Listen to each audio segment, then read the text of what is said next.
Salam, hər vaxtınız xeyir olsun. Bugün 4-cü bölmə sınaq 2-nin izahına baxırıq. Sual 1.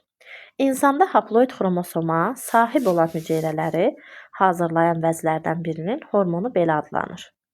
Biz bilirik ki, hüceyrə hazırlayan bir toxumluqdur, bir də yumurtalıqdır və onlara uyğun da cavab variantını tapırıq ki, progesteron və estrogen yumurtalığın hazırladığı hormonlara aiddir. Və bilirik ki, yumurta hüceyrəni hazırlayır.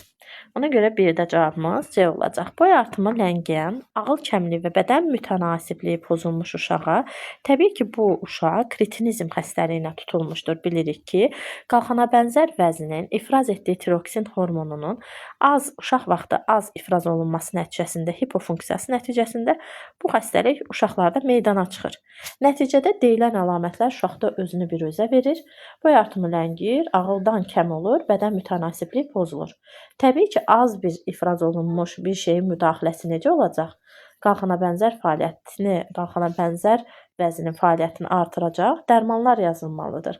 Ona görə də burada cavabımız B variantı. Qalxana bənzər vəznin fəaliyyətlərini artıran dərmanlar yazılmalıdır. 3-cü sual. Beyin qabığı zədələnmiş uşaqda aşağıdakılardan hansında işində pozğunluq baş verər? Belə ki, beyin qabığı ilə yerinə yetirilən bütün fəaliyyətlər iradə olaraq həyata keçirildiyinə görə, iradə olaraq bizim, iradəmizə tabe olan variant axtarırıq ki, iradə əzələ hərəkətləri cavabda da elə verilibdir ki, iradə əzələ hərəkətlərini misal göstərmək olar. Əzələnin tonusu bildiyiniz kimi orta beyindən gedir. Qidanın udulması, udma mərkəzi uzunsol beyin, tənəffüsün mərkəzi belə deyək, uzunsol beyində yerləşməsə də tənəffüs prosesləri uzunsol beyindən tənzimlənir. Düzdür, biz uzunsol beyni iradə olaraq sadəcə tez-tez nəfəs alıb tez-tez nəfəs verə bilərik, amma burada tənəffüs dediyinə görə və cavabda iradə hərəkətlər verildiyinə görə D variantını götürürük. Y-də qan dövranı. Qan dövranı da ki, bilirik ki, yenə uzunsol beyin tərəfindən idarə edilir. 4-cü. Çeynəmə, mimiki əzələlər, göz almasını hərəkət etdirən əzələlər elə bu şəkildə qeyd olunub ki, beləliklə beyin körpüsü mərkəzi beyin körpüsündə yerləşmiş olur. D variantı. Hansı hormonu ifraz edən vəzi insanın heç bir bədən boşluğunda yerləşmir? Bədənimizdə heç bir bədən boşluğunda yerləşməyən qalxana bənzər ətraf, qalxana bənzər və toxumluq kimi vəzləri misal göstərə bilərik ki, heç bir bədən boşluğunda yerləşmir. Onlara uyğun cavab axtarırıq və görürük ki, qalxana bənzər vəzin ifraz etdiyi tiroksin hormonu verilibdir və müvafiq olaraq o cavabı da götürürük. Simpatik sinirlərin fəaliyyətinin artması ilə biz bilirik ki, ürək döyüntümüz get-gedə artır. Ürək döyüntüsü artdısa, müvafiq olaraq ürək döyüntüləri arasındakı zaman da aşağıya düşmüş olur. Və bizdə də müddəti soruşduğuna görə simpatik sinirlərin fəaliyyəti artanda, fəaliyyət artanda ürək siklinin müddəti təbii ki, aralarındakı müddət aşağı düşəcək. Bu bir-birinə əks prinsip cavabın A olduğunu və tərs mütənasib asılı olduğunu üzə çıxardır. 7-ci sual. İnsanın gövdə skeleti neçə sümüklə bilavasitə birləşmə əmələ gətirir? Gövdə skeleti əvvəlcə bilək ki, nədən ibarətdir? Onurğa sütunu başdan başa, qabırğalar və öndə döş sümüyündən ibarətdir. Və bu gövdə skeleti onurğa sütunu vasitəsilə, onurğa sütununun boyun fəqərəsi ilə ənsə ilə birləşir. Biri ənsə. İkincisi birləşir aşağıdan çanaqlarla, yazıram 2 çanaq. Sonra döş sümüyü də gövdənin skeletinin içərisinə daxil olduğuna görə döş sümüyü də 2 dənə körpücüklə birləşir. Körpücük. Demək ki, gövdə skeleti ümumilikdə neçə dənə sümüklə birləşmə əmələ gətirir? 5 dənə. İnsanda parasimpatik sinir tənzimi baş beyin tərəfindən tənzim olunmayan orqanlardır. İnsanda parasimpatik sinir bir çıxır baş beyin kötüyündən, bir də çıxır oma nahiyəsindən. Və baş beyin tərəfindən tənzim olunmayanı istəyir bizdən. Ona görə də biz çanaqda olan orqanları axtaracağıq. Çünki çanaqdakılar oma nahiyəsindən idarə olunur. Sidik kisəsi və cinsiyyət orqanlarını misal göstərə bilərik ki, bunlar çanaq nahiyəsində yerləşirlər. Böyrəklər qarın boşluğunda, ürək döş boşluğunda, gözlər isə bilirik ki, göz çuxurunda yerləşir. Və cavabımız 2, 3, cavabımız D variantı olacaq. İnsan skeletinin verilən hissəsində olan sümüklər neçə oynağın əmələ gəlməsində iştirak edir? Bilirik ki, alt çənə vasitəsilə gicgah nahiyəsi burada bir oynağın əmələ gəlməsinə səbəb olur. Digər tərəfdə bir oynağın əmələ gəlməsinə. Ona görə də alt çənəmiz rahat şəkildə yığılıb açıla bilir və kəlləmizin arxa tərəfində, hansı ki ənsənin boyunla birləşdiyi yerdə də oynaq əmələ gəlir. 1, 2, 3 cavabımız 3, yəni C variantı olar. Cədvələ əsasən B-A ifadəsinin maksimum qiymətini tapın. Lordozun əmələ gəlməsində iştirak edən fəqərələrin sayı. Lordoz, həmişə belə yadda saxlayaq ki, lordoz L hərfi ilə başlayır. Bura elə bel, bu, elə bir ki, L-nın aşağısını yumrulatdıqda bel və boyun hissə həmişə rahat şəkildə yadda saxlayın. Bel və boyun hissənin fəqərələri aiddir. Bel 5, boyun 7 dənə fəqərədən ibarətdir. Gövdə bayaq dediyimiz kimi onurğa sütunu, qabırğalar və döş sümüyündən ibarətdir. Burada yalnız qabırğalar düz sümükdür. Deməli, qalanlarını tək sümük kimi götürəcəyik. Onurğa sütununda maksimum fərq istədiyinə görə biz 33 yox, 34 fəqərə götürərik. Pilusdakı 1 döş sümüyünü götürərik. Cəm olar 35. Bunların ikisinin cəmi isə olar 12. 35-dən 12-ni çıxdıqda təbii ki, fərq nəyə bərabər olar? 23-ə. Yəni cavabımız B olar. Şəklə əsasən X və Y hormonları ilə əlaqəli verilən fikirlərdən hansı doğrudur? Yəni, kitabda da verildiyi kimi, həmişə qandan sümüyə kalsiumun birləşməsinə kömək edən kalsitonindir. Amma belə deyək, sümükdən əksinə qanda əgər kalsium miqdarı aşağı düşərsə, qana keçən kalsiumu təmin edən nədir? Parat hormon. Parat hormon. Hətta 9-cu sinifdə də bu da maraqlıdır da verilib ki, gündə 700 mg-a qədər sümükdən qana kalsium verilir. Əgər biz bu ehtiyacı ətraf mühitdən tənzimləməzsək, yaşlı insanlarda ən çox da, yəni sümükdən çoxlu şikayətlər olur. Bunu da hava mühiti ilə əlaqələndirirlər, amma bu heç də belə deyil. Sümükdə kalsium miqdarının azalması ilə əlaqədardır. Və kalsitoninin ifrazı təbii ki, bilirik, qalxana bənzər vəzinin funksiyasıdır. Parat hormon isə qalxana bənzər ətraf vəzinin funksiyasıdır. X hormonu kalsitonindir. Bu belədir. Y hormonu qalxana bənzər ətraf tərəfindən sintez olunur, bayaq dediyimiz kimi. X hormonu sintez edən vəzi qarın boşluğunda yerləşir fikri. Yanlışdır, çünki heç bir bədən boşluğunda heç biri yerləşmir. Boğaz nahiyəsində yerləşir. Hətta qalxana bənzər vəzi 2 boyludur. Amma qalxana bənzər ətraf vəzi isə onun hər 4 tərəfində yerləşərək düyü boydadır, çəltik boydadır. X hormonu tireoksindir, fikri yanlışdır, onsuz da qeyd etmişik. Bizdən doğru cavabları istədiyinə görə cavabımız 11-də C variantı olacaq. Aşağıdakı şəkildə 6 ədəd neyronun bir-biri ilə əlaqəsi göstərilmişdir. Biz bilirik ki, əgər bu neyrondursa, onun qısa çıxıntıları və uzun çıxıntısı olmuş olur ki, həmişə sinir impulsu qısa neyrondan daxil olur cismə, cisimdən isə daxil olur aksona doğru. Yəni qısa çıxıntı cisim, uzun çıxıntı şəklində davam etmiş olur. Aşağıdakı şəkildə 6 ədəd neyronun bir-biri ilə əlaqələri göstərilmişdir.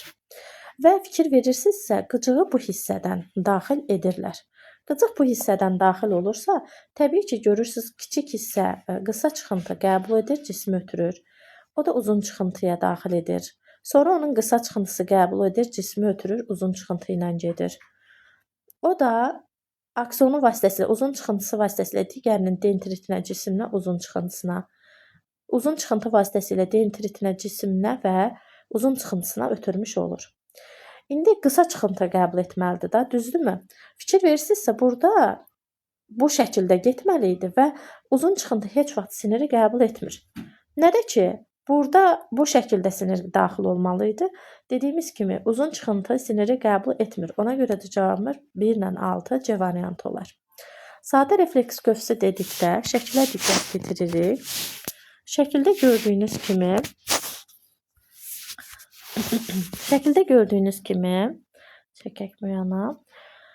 Sadə refleks qövsünün 3-cü hissəsində yerləşir deyir. Kitabda da verilmiş şəklə nəzər salsaq, sadə diz refleksində ara neyronu iştirak etmir. Bu hissəyə diqqətli nəzər salsaz, görəcəksiniz ki, reseptor sahəsi var. Reseptor sahəsi var, bəli. Sonra bu hissədə hissi yol var. Amma gəlirik mərkəzi sinir sistemində bu hissədə ara neyron olmalı idi.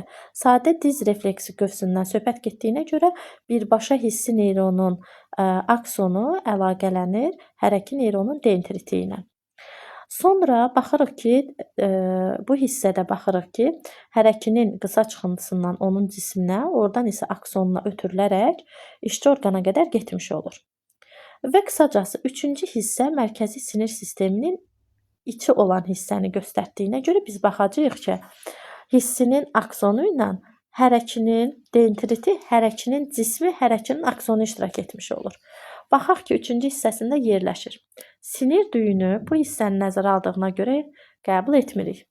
Hissi neyronun aksonu dediyinə görə bu hissəni nəzərə alır və biz yəni ağ hissədə rast gəlindiyinə görə hissi neyronun aksonu onu qəbul edirik. Mərkəzi sinir sisteminin ağ maddəsinin əmələ gəlməsində iştirak edir hissi neyronun aksonunun bir hissəsi. Hərəki neyronun aksonunun bir hissəsi də yenə də ağ maddəsinin əmələ gəlməsində iştirak edir ki, mərkəzi sinir sisteminin bu da 3-cü hissəyə aiddir. Amma bildiyimiz kimi, sadə refleks qövsündə ara neyronunun nə cismin heç birisi rast gəlinmir. Hərəki neyronun cismi də təbii ki, o boz maddəsinin əmələ gəlməsində iştirak edəcək. Ona görə də cavabımız 2, 3, 5, cavabımız C variantı olur. Sonra diqqət yetiririk 14-cü suala. 14-cü sualda, yəni orijinal şəkildə belədir ki, bura qırmızı, al qırmızı qan, qırmızı. Burada isə göy qan verilmişdir. Buradan da biz nəticəyə çıxarırıq ki, yəni göy qan verilibsə və söhbət kiçik qan dövranına aid olan damardan gedirsə, təbii ki, göy qan əgər rəhdə verilirsə qanın rəngi, biz bilirik ki, burada çirkli qan axır. Çirkli.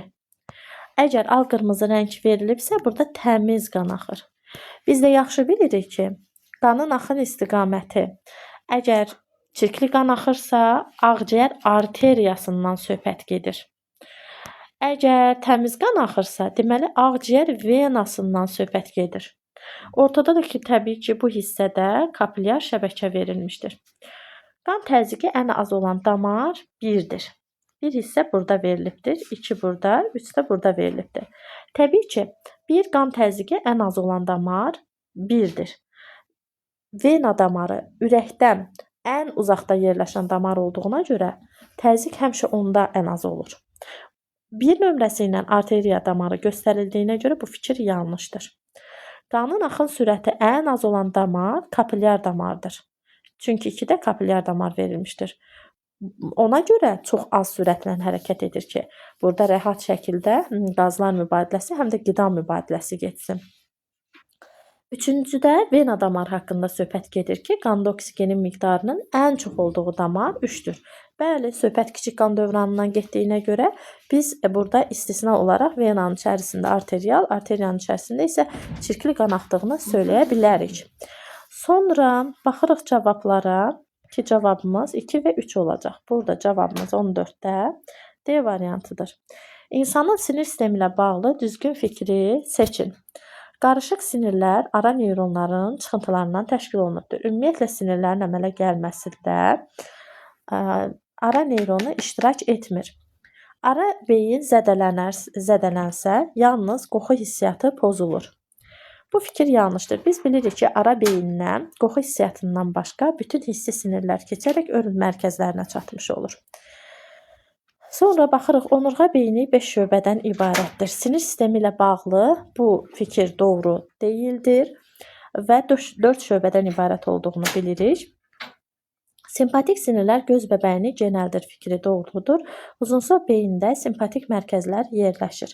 Təbii ki, simpatik mərkəzlər bir döşdə, bir də beldə yerləşdiyinə görə bu fikir parasimpatik sinir sisteminə aid olacaqdır. 15-də cavabımız D variantıdır. Hipofiz vəzisinin hipofunksiyası Hipofunksiyası zamanı, hiper yox, diqqətli olaq, hipofunksiyası zamanı, yəni azalması zamanı nə baş verəcək? Təbii ki, hipofiz vəzinin azalması zamanı cırtdanboyluluq meydana çıxacaq. 17-ci sualda yanlış fikri seçin. İnsanın gövdə skeleti, yenə təkrar edirəm, onurğa sütunu yazıram bura. Onurğa sütunu plus qabırğalar plus döş sümüyündən ibarətdir. Yanlış fikri seçin deyirsə, kəllə qutusuna aid sümüklə birləşmə əmələ gətirə bilər. Əlbəttə ki, onurğa sütunundan boyun hissə vasitəsilə ənsə ilə birləşəcək. Yastı sümüklə birləşmə əmələ gətirə bilər. Yenə də onurğa sütununun oma şöbəsi ilə çanaqla birləşmə əmələ gətirəcək. Qarışıq sümüklə birləşmə əmələ gətirə bilər. Doğrudur. Döş sümüyü ilə iki körpücük və iki körpücüklə birləşdiyinə görə körpücüklərin ikisi də qarışıqdır. Bu da doğrudur. İki cür sümük iliyi olan sümüklə birləşmə əmələ gətirə bilər. Hansı sümüklə birləşəcək? Heç biri iki cür sümük iliyi olan bazu ilə, budla, bilavasitə birləşmir. Belə bir şey yoxdur. Ona görə də D yanlışdır. Tək sümüklə birləşmə əmələ gətirə bilər. Onurğa sütununun boyun hissəsindən ənsə tək sümükdür. Onunla birləşmə əmələ gətirir. Bu fikir də doğrudur. 17-də cavabımız D olacaq. 18. Aşağıda refleks qövsündə iştirak edən hissələr verilmişdir. Bu hissələrə əsasən verilən fikirlərdən hansı doğrudur? Təbii ki, gördüyümüz kimi qıcığı qəbul edirsə, bura reseptor sahəsidir. Cavab verirsə, bura işçi orqandır. İndi baxırıq. Bura hissi yoldur, hissi. Bura mərkəzi sinir sistemidir, üçüncü hissədir və bura isə hərəki yoldur. Və bir işçi orqandır deyirsə, fikir yanlışdır təbii ki. İkinci neyron dendriti ara neyronla əlaqəli ola bilər. İkinci neyron hissidir. Hissinin dendriti ilə cismi çöldə kənarda qalmış olur. Ancaq onun akson ara neyronu ilə əlaqəli ola bilər ki, bu da yanlışdır. Dördüncü neyron cismi boz maddənin əmələ gəlməsində iştirak edir. Bu fikir hərəki neyrondan söhbət gedir. Doğrudan da hərəki neyronun cismi ilə dendriti mərkəzi sinir sistemində onurğa sütununun kəpənək şəkilli boz maddəsinin əmələ gəlməsində iştirak etmiş olur. Bu fikir doğrudur. Üçüncü neyron periferik hissədə ola bilər. Üçüncü neyron periferik hissədə ola bilər deyir. Üçüncü neyron ara neyrondur. Ara neyronu heç vaxt mərkəzi sinir sistemindən kənara çıxmır. Yanlışdır. Beşinci hissə qıcıqları qəbul edən hissədir. Əksinə. Birinci qəbul edəndir. Beşinci işçi orqanıdır. A ilə Y bir-birinin əksidir. 19-cu sualda baxırıq nə deyir? Əgər insanda görmə sinirləri, sinir impulsları həm də göz alması əzələlərini ötürsəydi, onda bu sinir. Yəni ki, biz bilirik ki, analizatorda torlu qişadakı olan çöpcüklərdən reseptorlar alınır, qıcıqlar alınır, görmə siniri vasitəsilə ənsəyə aparılır. Biz həmin əşyanı görə bilirik. Amma deyir ki, əksinə də qayıdıb görmə siniri ilə geri qayıtsaydı nə baş verərdi? Biz də deyirik ki, bu qarışıq sinir olardı. Bazı sümüyündə əmələ gələn yeni eritrosit hüceyrəsi aortaya gələnə qədər verilənlərin hansından keçə bilər? Təbii ki, əgər bazı sümüyünün qırmızı sümük iliyində eritrosit hüceyrəsi yaranıbsa, o ilk olaraq vena sisteminə qoşulacaq. Venos sisteminə qoşulacaq. Venos sisteminə qoşuldusa, o ilk olaraq gələcək sağ qulaqcığa, sonra sağ mədəciyə, sonra gedib ağciyərlərdə təmizlənəcək, artıq vəzifə götürəcək üzərinə ki, oksigen daşımağa başlayır. Bundan sonra da ağciyər venaları vasitəsilə ürəyin sol qulaqcığına gəlib, oradan sol qulaqcıqdan sol mədəciyə daxil olaraq aorta vasitəsilə ötürüləcək. İndi deyir ki, bu aortaya gələnə qədər verilənlərdən hansından keçə bilər? Gəlin bayaq danışdığımız, sadaladığımız hissələrdən hansını eşitdik? Mən danışdığım hissələrdən ağciyərdə dedik ki, vəzifə üstlənir və oksigenlə birləşərək təmizlənir. Təmiz qan olaraq eritrosit, oksihemoglobin olaraq dedim ağciyər venaları vasitəsilə qayıdıb gəlir sol qulaqcığa, oradan sol mədəciyə. Beləliklə burada B variantı ağciyər kapilyarlarında olacaq. Bu şəkili də kitabda diqqət yetirsək, bu şəkildə qeyd olunub ki, C-də əzələ lifi, B-də əzələnin dəsti, A-da isə bütöv əzələ göstərilmişdir. 22. Şəkildə verilən sümüklərlə quruluşca eyni növ sümükdür. Təpə sümüyündən alın sümüyü yastı sümükdür. Buradan yastı sümükləri nəzərə alaq. Yastı sümük, yastı sümük, yastı sümük və yastı sümük. Bu isə qarışıq sümükdür. Gördüyümüz kimi 1, 3, 4, 5 cavabımız olar buradan D variantı. Şəkildə verilən sümüklərdən hansı oynağın əmələ gəlməsində iştirak edir? Oynağın əmələ gəlməsində alt çənə, sağ və sol gicgah və ənsə payı boyun hissə ilə birləşmə əmələ gətirir. Yəni oynaq əmələ gətirmiş olur. Cavabımız 23-də B variantı. 24-cü suala baxırıq. 24-cü sualda uyğunsuzluğu müəyyən edin. Gəlin şəklə yenidən nəzər yetirək. Şəkildə verilmiş hissəyə əsasən bu hissənin şəkli gördüyümüz kimi A, B, C, D, E, K hissələrinə bölünmüşdür. İndi baxırıq ki, şəkildən də tanış oluruq ki, parasimpatik sinirlər göy hissələrlə verilibdir. Simpatik sinirlər qırmızı hissələrlə verilmişdir. Parasimpatik sinirlər buradan belə deyək, beyin kötüyündən çıxır və omadan çıxmış olur. Amma simpatik sinirlər çıxır, döş və D şöbəsindən çıxmış olur. Bunlar harda bir-birlərindən ayrılırlar? Baxın, bura qədər olacaq nə?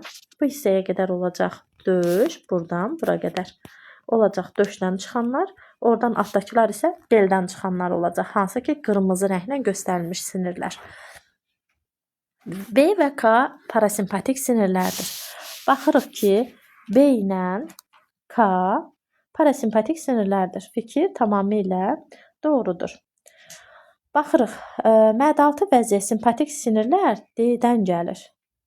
Mədə-altı vəziyə bizə uyğunsuzluğu istədiyinə görə bu fikir doğru oldu. Ona görə üstündən xətt çəkdik. Mədə-altı vəziyə simpatik sinirlər D-dən gəlir. D dediyi hissə döş deməkdir. Baxın, mədə-altı vəzi buradadır. Doğrudan da döş hissəsindən gəldiyinə görə bu fikir də doğrudur. C. Böyrəklərə simpatik sinirlər Y-dən gəlir. Baxın, bu fikir xəttdən aşağı hissə beldir və böyrəyə gələn hissəyə fikir versək, o hissə beldən gəlmiş olacaq. Demək ki, bu fikir də doğrudur. Böyrəklərə parasimpatik sinirlər omadan gəlirmiş dediyinə görə. Amma şəkilə nəzər yetirsək, böyrəyə gələn, baxın, göy rənglə hissə ilə verilən kötükdən gəlirmiş. Sən demə, beyindən gəlirmiş. Demək ki, bu fikir yanlışdır. Y, yəni ki, bel, cinsiyyət orqanlarına, Y variantına baxırıq. Cinsiyyət orqanlarına parasimpatik sinirlər K-dan gəlir. K dediyimiz hissə omadır. Bəli, şəkilə də nəzər yetirsək, baxın bura, oma hissəsindən çanaqda yerləşmiş cinsiyyət orqanlarına gördüyünüz kimi sinirlər gedir. Və burada da nə deyir? Cinsiyyət orqanlarına parasimpatik sinirlər K-dan gəlir fikri, yəni omadan gəlir fikri. Bundan da razıyıq, doğrudur. Cavabımız D variantıdır. B1 vitamini çatışmayanda bilirik ki, B-iri xəstəliyi yaranmış olur.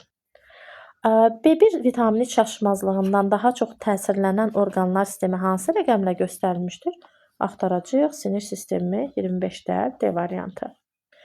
Doğru cavabı göstərin. İnsanda sarı sümük iliyinə malik olan sümük. Yəni ki, qısacası sarı sümük iliyinə malik olan sümüklər hansılardır? Uzun borlu sümüklər, bazusudur, bududur, saydidir və baldır hissəsidir. Yəni bunlar gövdə skeletinə aiddir. Doğru fikir istəyirsə, gövdə skeletinə aid deyil. Yuxarıda da sadaladı. Gövdə skeleti onurğa sütunu, qabırğa, döş sümüyüdür. Qarışıq sümüklərə aiddir. Qarışıq sümük deyəndə bunu əzbər bilməliyik ki, onurğanın fəqərələridir, kəllənin əsasıdır və buna körpücük sümüyünü, üst sümüklərinə aid edə bilərik. Kəllə skeletinə ümumiyyətlə aid deyil. Sonra kəllə sümüyündə, yəni borulu sümüklərdən hansı var ki, yastı sümüklə birləşə bilər fikri doğrudur. Çünki bilirsiniz ki, sarı sümük iliyinə malik olan bud sümüyü yuxarıda çanaq sümüklərindən birləşir. Və bu da ki, çanaq sümüyü yastı olduğuna görə bu fikri rahatlıqla düz qəbul edə bilərik. Yanlış cavabı seçin. Qadınlarda daxili sekresiya vəznin sayı kişilərdən çox ola bilər. Niyəsini bilirsiniz? Çünki hər ay aybaşı disiplinin nəticəsində 14-cü gün ovulyasiyadan sonra sarı cisim fazası başlayır ki, bu da müvəqqəti daxili sekresiya vəzidir. Həmçinin də hamiləlik dövründə 4-cü ayından etibarən cift hormon ifraz etməyə başlayır. Bunun özü də daxili sekresiya vəzi sayını artıran faktorlardır. Ona görə bu getdi. İnsanın birinci eləsinə xromosom sayı əlbəttə ki, qamet olsa 46-dan az olub 23 olacaq. Bu da doğrudur. İnsanın bir növ neyronu ətraf mühitlə əlaqəlidir fikri doğrudur. Adətən 2 növ verirlər, biz onu səhv götürürük. Bu dəfə cavab doğrudur. Qan birləşdirici toxumaya aiddir fikri də doğrudur. Qandır, limfadır, liflərdir, qığırdaqdır, sümükdür. Bərk birləşdirici var, yumşaq birləşdirici olaraq 2 yerə bölürük. Limfa hüceyrəni yox, orqanizmin daxili maye mühitini təşkil etdiyinə görə cavabımız Y olacaq. 28-ci suala baxaq. Verilən fikirlərdən hansı doğrudur? Onurğa beynindən 31 cüt hissi sinirlər çıxır. Hissi olmamalıydı, qarışıq olmalıydı. Beyincik baş beyin ilə beyincik olmamalıydı. Uzunsov beyin baş beyin ilə onurğa beyni əlaqələndirir olmalıydı. Göz almasını hərəkət etdirən əzələlərin sinir mərkəzi beyin kötüyündə yerləşir. Təbii ki, göz almasını hərəkət etdirən mimik əzələlər, üstəgəl də ki, çeynəmə əzələləri həmin mərkəzdə yerləşir. Əzələlərin gərginliyi ara beyin yox, orta beyin təmin edir, tənzimləyir. Əmmə öz görünmə mərkəzi yerləşir uzunsov beyində. 29. Və bizə deyir ki, cədvələ əsasən insanın X sümüyü haqqında verilən mülahizələrdən hansının doğru olduğunu müəyyən edin.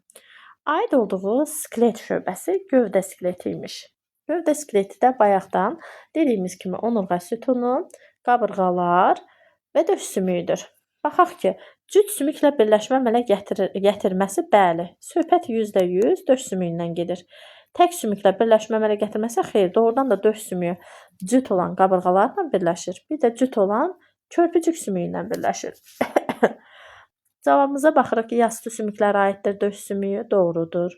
Sarı sümüyü yastı sümük ilə nə əlaqəsi ola bilər? Bu borulu sümüyə aiddir. Tək sümüklərə aiddir, doğrudur. Fəqərə ilə bilavasitə birləşmə əmələ gətirir, yanlışdır. Qurşaq skeleti ilə birləşmə əmələ gətirir, bəli, cüt körpücük sümükləri ilə və sarı sümük ilə malik sümüklə birləşmə əmələ gətirilmir? Xeyr, bildiyiniz kimi döş sümüyü bazu ilə bilavasitə birləşmə əmələ gətirə bilmir. İstəsəz bəs necə birləşmə əmələ gətirir deyə bilərəm.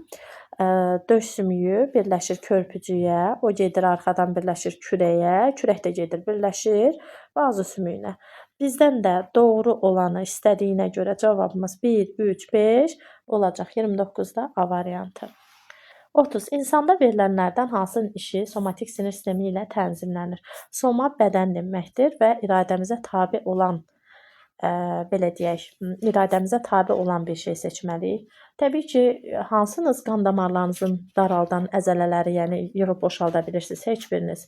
Hansılarınız ürək əzələsini işlədə bilirsiniz? Sizin iradənizə tabedir? Heç biri. Bağırsaq əzələriniz necə olur ki, siz peristaltikanı dəyişdirə bilirsinizmi? Xeyr. Dərinin derma qatında yerləşən tükü qaldıran əzələləri tərif edə bilirsiniz? Xeyr. Qarın əzələlərini amma istədiyiniz vaxt, istədiyiniz hərəkəti verə bilirsiniz. Yəni iradənizə tabedir. Hansı rəqəmlə verilən hissələr zədələndikdə insanın yaddaşı itər? Biz bilirik ki, yaddaşın xüsusi mərkəzi yoxdur. Yaddaşın, amma belə bir söz deyilir ki, kitabda, əgər deyir, alın və gicgah payı zədələnərsə, yaddaş itər. Ona görə də 1 ilə 4-ü seçərik və cavabı buradan C variantı olaraq işarə edərik. İnsan skeletinin verilmiş hissəsi haqqında hansı fikirlər yanlışdır? Təbii ki, kəllə qutusu haqqında, daha doğrusu kəllə haqqında söhbət getmiş olur. Deyir ki, yastı və qısa sümüklərdən təşkil olmuşdur. Yastını anladıq, amma qısa axı bilirik ki, əl pəncərələrində, əl darağı arxasında, əl darağında olur. Ona görə bir yanlışdır. Və baxırıq ki, 3 sümüyü oynağın əmələ gəlməsinə iştirak edir. Qabaqda da dediyimiz kimi gicgahla alt çənə, o tərəfdə də gicgah və alt çənə arasında və arxa hissədə isə ənsə ilə boynun birinci fəqərəsi arasında əlaqə yaranmış olur. Bu da saysaq 3 edir. Bu fikir də doğrudur. Bir sümüklə, bu deməli 3 də doğrudur. Baxaq görə 3 sümüyü oynağın əmələ gəlməsində iştirak edir. Bir sümüklə birləşmə əmələ gətirir. Bu fikir də doğruydu. Sonra qurşaq skeleti ilə birləşmə əmələ gətirir. Təbii ki, bizdən yanlış olanı istəyirmiş. Yanlış olanı istəyirsə, baxırıq buradan. Bir dəqiqə pozumdan. Bəli, bizdən yanlış olanı istəyir buradan. İnsan skeletin verilmiş hissəsi haqqında hansı fikirlər yanlışdır? Və baxırıq ki, yastı və qısa sümüklərdən təşkil olunubdur. Bayaq dediyimiz kimi qısa yoxdur. Buradan biri götürərik yanlış kimi. Bir sümüklə birləşmə əmələ gətirir. Onsuz da bilirik ki, boynun birinci fərqərəsi ilə birləşir. Başqa heç bir şeylə birləşmir və hərəkətli sümük birləşməsi əmələ gətirir. Kəlləmizi hərəkət etdirə bilirik. Bu fikir doğrudur deyə doğru götürmürük. 3 sümüyü oynağın əmələ gəlməsində iştirak edir. Axı 3 dənə oynaq əmələ gətirir. 3 oynaq əmələ gətirir. Amma bizdə burada deyil 3 sümüyü oynağın əmələ gəlməsində iştirak edir. Gəlin sayağım. Baxın, bir ənsə, 2 gicgah, 1 çənə, özü də ki 6 çənə. Neçə dənə oldu? 4 dənə. Demək, bu fikir 3 olmamalıydı, 4 olmalıydı. Bunu da götürürük səhv kimi. Qurşaq skeleti ilə birləşmə əmələ gətirir. Bayaq dedik ki, ikinci variantı ona görə düz götürdük ki, yalnız boyun sümüyü ilə birləşmə əmələ gətirir. Ona görə bunu səhv kimi götürək. Hər 3 sümük birləşməsinə malikdir. Ya hərəkətlidir, ya hərəkətsizdir. Yəni yarım hərəkətli deyilən birləşmə yoxdur burada. Cavabımız D variantıdır. Filoqraf cihazı ilə təbii ki, ağciyərlərin fəaliyyəti öyrənilir. Verilən ifadəni doğru tamamlayın. Sağlam insanda simpatik sinirlərlə ötürən oyanmalar. Neyəcək? Ürək siklinin müddətini azaldacaq və nəticədə ürəyimiz tez-tez döyünməyə başlayacaq. Bir doğrudur. Göz bəbəyinin diametrini genişləndirir. Bu fikir doğrudur. Ürək siklinin sayını artırır. Ürək siklinin sayını artırmaq o deməkdir ki, ürək döyüntülərinin sayını artırır. Bu fikir də doğrudur. Bağırsaq əzələlərinin hərəkətini ləngidir. Biz demişdik ki, parasimpatikin artırır bağırsaq əzələsini. Parasimpatikin əksi olaraq simpatik azaldır. Deməli, 4 də doğrudur. Nəbz vurğularının təbii ki, ürək siklinin sayı artdısa, nəbz vurğuları da onunla birə-bir artacaq. Ona görə 5 də doğrudur və cavabımız D olacaq. İnsan skeletinə aid verilmiş qrafikdə əsasən düzgün olmayan bəndi seçin. Baxıram ki, K-yə verib kəllə qutusu. Hələ bu variantı saxlayıram. Çünki cavab budur. Niyə olduğu ona görədir ki, uşaqlar, kəllə qutusu deyəndə, bax, bu hissəni nəzərdə tutur. Və kəllə qutusu niyə bir sümüklə birləşmə əmələ gətirsin ki, cavab budur. Düzgün olmayan variant. Əgər bizə nəzərdə tutsaydı ki, insanın verilmiş kəllə skeleti və K-yə bir göstərsəydi, biz boyunla birləşdiyinə görə ancaq onu düz götürərdik. İndi elə baxaq. Çin qurşağıdır. Əlbəttə ki, bu doğrudur. Çin qurşağı 2 dənə körpücük öndən döş sümüyündən birləşir. Bir dənə döş sümüyündən. Üstəgəl də ki, 2 dənə bazu ilə birləşir. Edirmi 3? Bu getdi. M döş qəfəsidir. Baxıram ki, döş qəfəsinə 4 verib. Bəli, doğrudur. Döş qəfəsində döş sümüyü ilə birləşir 2 körpücüyə. Və birləşir 7-ci boyun fəqərəsinə və birləşir birinci bel fəqərəsinə. Baxın, 7-ci yazmışam, bura 7 dənə yox. 2 körpücük, bir dənə 7-ci boyun fəqərəsi, birinci bel fəqərəsi olurmu cəmisi 4 dənə? Bu da doğrudur. Gövdə skeleti. Gövdə skeleti də əlbəttə ki, yazaq burada. Bir dənə ənsə ilə birləşmə əmələ gətirir. 2 dənə körpücük ilə birləşmə əmələ gətirir. 2 dənə də çanaqla birləşmə əmələ gətirdiyinə görə verilmiş variantda 5 doğrudur. Onurğa sütununu başdan ayağa götürsək, yuxarıdan bir dənə ənsə ilə birləşmə əmələ gətirir. 24 dənə qabırğa ilə birləşmə əmələ gətirir. Və 2 dənə də çanaqla birləşmə əmələ gətirdiyinə görə cəmsi 27 eləyir və bu fikir də doğrudur. Deməli ki, bu da cavabımız A-dır. İnsanın yuxarı boş venasında olan bir eritrositin aortaya çatması zamanı ürəyin taylı vaypara qapaqları neçə dəfə açılar? Əslində, yuxarıdakı suallardan hər hansı birində dedim mən bunu ki, yenicə qırmızı sümük yeyiliyində əmələ gəlmiş yeni bir cavan eritrosit, yetkinləşmiş eritrosit dövrəyə venoz qan dövranı ilə qoşulur. Təbii ki, venoz qan dövranı Gələcək necə ürəyə? Gələcək birinci insanın yuxarı boş venasında olan bir eritrosit yuxarı boş vena ilə birinci gəlib düşəcək sağ qulaqçığa. Oradan taylı qapaqlar, əlbəttə ki, 3 taylı qapaqlar açılacaq. Sağ mədəciyə düşəcək. Sağ mədəcikdən aypara qapaqlar açılacaq. Ağciyər kötüyü vasitəsilə sağ və sol ağciyər arteriyalarına gedib ağciyər kapilyarlarında oksihemoqlobin, yəni oksigenlə birləşərək oksihemoqlobin olaraq ağciyər venaları vasitəsilə gələcək ürəyin sol qulaqçığına. 2 taylı qapaq açılacaq, sol mədəciyinə töküləcək. Bu oradan da artıq ən böyük damar olan və divarı qalın olan sol mədəciklə böyük təzyiqlə vurulacaq və öz dövranına qoşulmuş olacaq. Demək ki, ürəyin taylı qapaqlarının ikisinin də adını çəkdik. Ürəyin aypara qapaqlarının ikisinin də adını çəkdik. Ona görə cavabımız A variantı olacaq. İnsanın ürəyinə gələn parasimpatik sinirlər çıxır. İnsanın ürəyinə gələn parasimpatik bayaq da şəkildə göstərdiyimiz kimi beyin kötüyündən çıxar. Beyin kötüyü dediyimiz hissə ibarətdir uzunsov beyindən, beyin kötüyü beyin körpüsündən və uzunsov beyin körpüsü və orta beyindən ibarətdir. Əgər biz beyin kötüyü tapmasaq, bu üçündən birini götürə bilərik. Və burada cavabda baxırıq ki, uzunsov beyin var. Təbii ki, uzunsov beyində beyin kötüyünün hissəsi olduğuna görə və ürəyə gələn parasimpatik sinir beyindən çıxdığına görə D variantını götürürük. 38-ci sualda aşağıda verilən insan sümüklərinin quruluqca növünə müvafiq olaraq müəyyən edin. A uzun boruludur, B yastıdır, C isə qarışıqdır. Və cavablara baxdıqda görürük ki, cavabımız uzun borulu, yastı və qarışıq olaraq D variantında düzgün ardıcıllıqla yerləşir. İnsanın həm mərkəzi, həm də periferik sinirində, sinir sistemində yerləşir. Baxaq şəkillərimizə və burada şəkil olmalıdır.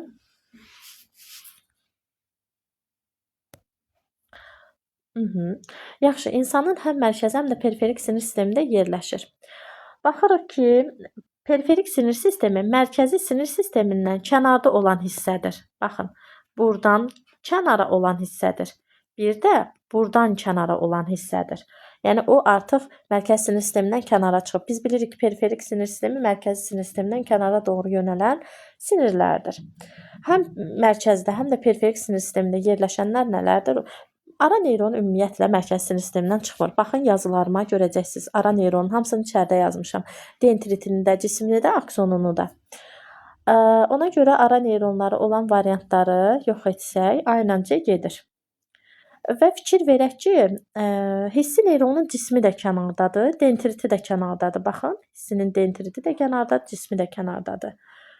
Ona görə həmin cavabları da axtaraq, budur. Və 4 olan variantları da yoxdur variantlarda. Yaxşı, bir baxaq. Hissi neyronun cismi 2-ni ataram buradan. Hissinin neyronu və hissi neyronun dendritini atdı. 2 ilə 4-cü variantları atsaq Y variantımız da gedir. 6-cıya baxaq. Hər iki neyronun dendriti. Hər iki neyronun dendritinə baxın. Ancaq qalır harda? Mərkəzi sinir sisteminin içində. Cismi də içində qalır. Amma hər iki neyronun bir qismi içəridədir, digər qismi isə çöldədir. Hissinin, aksonunun bir qismi baxın çöldədir, fikir verirsinizsə, bir qismi içəridədir. Ona görə də cavabımız olacaq hər iki neyronun aksonu, hissi neyronun aksonu. Yəni cavabımız B variantı olacaq. Baxırıq. Cədvələ əsasən X-in qiymətini tapın. İnsanın sinir toxumasının müəyyən bir sahəsində olan neyronların sayı N-dir. Neyron sayından 10 dəfə artıq olan P hüceyrə sayıdır. Bunun cəmisi bərabər olacaq 11 N-ə. Təbii ki, cinsiyyət xromosomları diploid xromosom dəstinə malik olduğuna görə bu kişidirsə XY olacaq, qadındırsa XX olacaq. Hərəsində 2 olduğuna görə 11 N 2-yə vurduqda 22 N edər ki, o da cavabımız C variantıdır.